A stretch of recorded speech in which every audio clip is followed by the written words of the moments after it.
Thank you, Mr. Chairman. I rise in support of HRES 149, and I want to begin by thanking my good friend and colleague, Representative Ann Wagner, for joining me from the other side of the aisle to co-lead this resolution.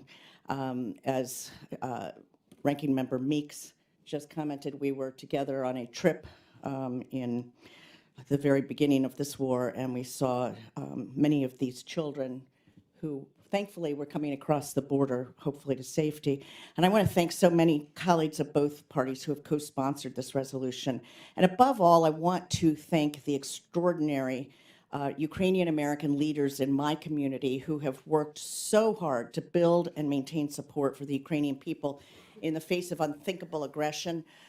You know who you are, Father Richard Gendris, Marta Fedorich, and many, many other constituents. This legislation would not have gotten to this point without your tireless efforts.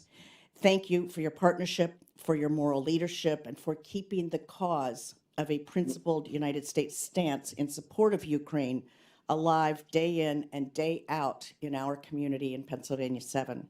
With that, let me say that since the beginning of Russia's full-scale invasion of Ukraine, Russian forces have engaged in a systemic attempt to destroy Ukraine's democracy, sovereignty, territorial integrity, and ultimately the country's identity itself. Russian authorities' crimes against children stand out as the most heinous aspect of a much larger strategy, a relentless campaign of state violence against the most vulnerable members of Ukrainian society. As part of this effort, Russian forces have abducted and forcibly relocated thousands of Ukrainian children to Russian-occupied and affiliated areas, in complete violation of Article 2E of the Genocide Convention.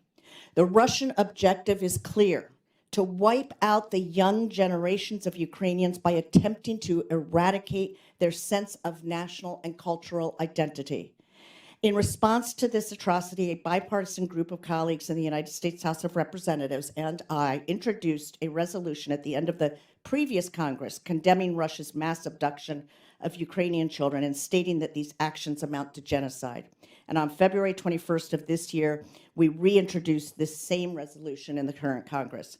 For the vibrant Ukrainian American community in my district and all those who stand with them, this resolution is very personal.